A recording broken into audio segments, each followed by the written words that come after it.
IRCC just shared updates on Bill C-19. What are they? How will they affect the draws? Let's find out. Hello and welcome to Canadian Dream. This channel is all about Canadian immigration related news and updates. In today's video, we'll talk about the updates on Bill C-19. The long wait on what to expect from Bill C-19 is over. IRCC shared some important updates on Bill C-19. In this video, I'll share the updates and also try to address some of the questions that you may have regarding the updates. If you have no idea what Bill C-19 is, I would suggest you watch my video on Bill C-19 first. That video will clarify the backdrop for you. On 31st May, IRCC shared the updates.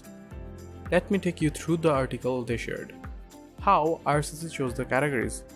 They have mentioned this earlier as well. The categories will be done in response to labor market needs. So basically, they gathered information from different stakeholders to decide on the categories. Next, the most important update. What categories are chosen for 2023?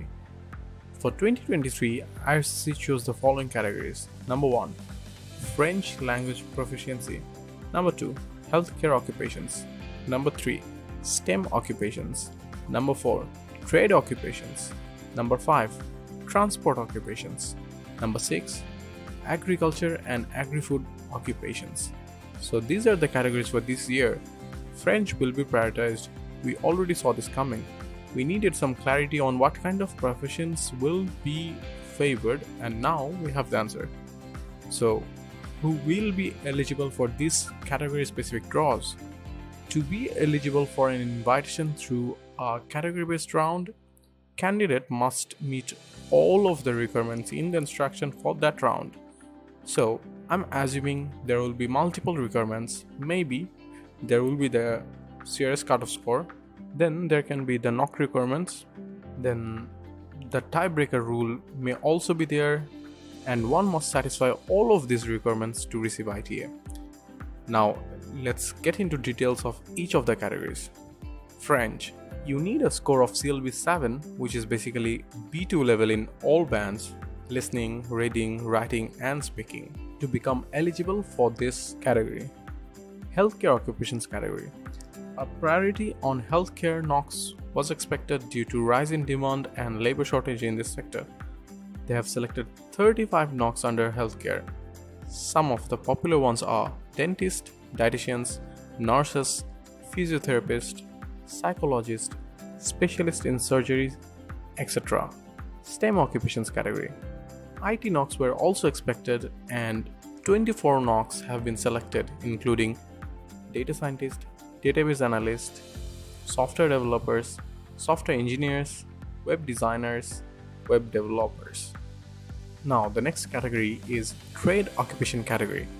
We have 10 knocks under this and includes carpenters, plumbers, electricians and welders. Transport occupations category. We have 10 more knocks under this. Truck drivers have been in huge demand in Canada for quite some time now, and it makes sense to see truck drivers making it to the list. Agriculture and agri-food occupations. Under this we have 3 knocks only. So I hope you have got an idea on what knocks will be favored after Bill C-19 is implemented. Now I'll try to answer some of the questions you might have. When can we expect the category specific draws?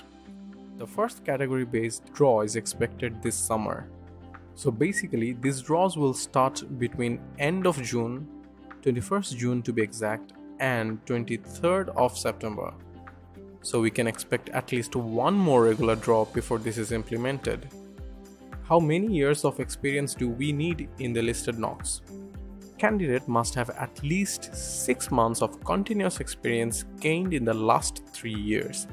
Now this looks tricky because to qualify as a primary knock you need at least 1 year of continuous experience, but here it says 6 months will suffice. I'm not sure if they will make any change to the 1 year requirement after Bill C-19 is implemented. If no changes are made with the existing policy, only CEC candidate can qualify with 6 months experience, and FSW candidate will need 1 year of experience to be eligible for these draws. What will happen to knocks not listed?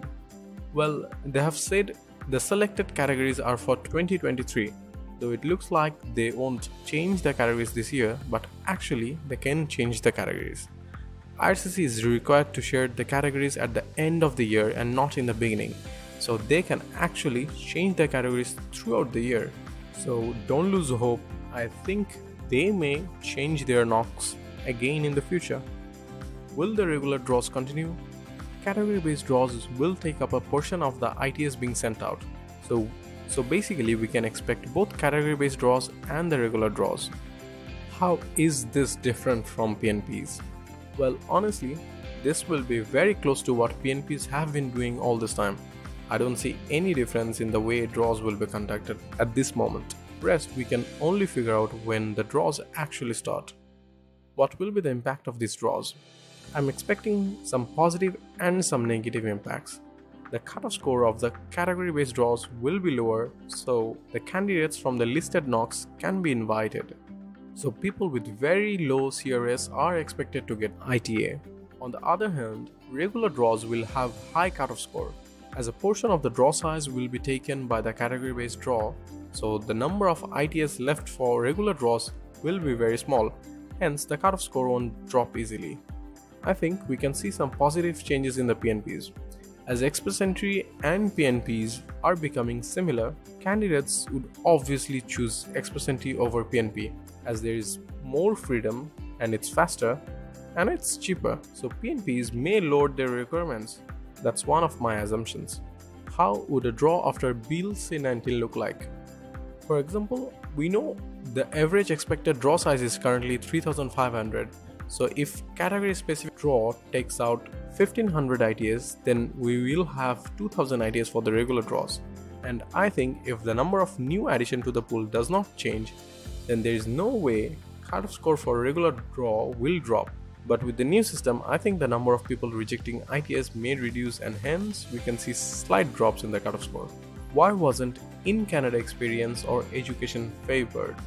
Well, in Canada experience or education is not explicitly favored, but who do you think a high cutoff score favors? An FSW candidate can only score maximum 481 if they don't have any connection to Canada or they don't know French. So all this time CC candidates have been favored indirectly. Yes, I understand not all CC candidates have 480 plus scores, and you'd want to get ITA because you have spent so much time and money on Canada. But to be honest, the number of CC candidates and international students is way higher than IRCC's immigration plans, so IRCC doesn't actually plan to make everyone a permanent resident. Yes, that's the reality. It's a competition and you need to score as much as you can to make your Canadian dream come true. How to prepare for the future? One word: learn French. CLB10 is not enough anymore. French is the new CLB10. I think this is the only option left which can get you a lot of points and increase your chances in every way. It can open doors in PNPs, it can open door to Quebec's ARIMA program, and now it can help you with Express Entry's category-based draws. So start learning French. I'm working with some French tutors to design something for you guys, but you know this can take some time. If you are serious and want to get a one-to-one lesson from a French teacher right away, you can message me on Facebook or Instagram or just email me. I'll try my best to connect you with one of the teachers. Another way out could be if you have background or experience on knock that are related to the listed knocks, then you may consider switching your job to one of the listed knock. For example, if you are a data analyst and your knock is not listed, but database analyst is listed, so you can find a job as a database analyst, get 6 months of experience if you are in Canada, or 12 months of experience if you are outside Canada, and become eligible for these draws. This can be risky though, as the listed knock may get changed. However, I think having experience in one of the knock with high demand or labor shortage will always have high chance. So I'll try to share a video covering high demand jobs and jobs with labor shortage in Canada, so you guys can have an idea on occupations that may give you advantage in the future. That's all for today's video. If you want to read the official communication that I read from, then check out the description box. Links will be there. So what are your thoughts on the updates on Bill C-19? I hope I was able to give you some idea about the scary Bill C-19. I hope this video was helpful. To get regular updates on ExpressEntry, do subscribe and click on the bell icon. You can also follow me on Facebook and Instagram. I'm also available in TikTok right now. I try to share regular updates there as well. That's all for today. Thank you for watching.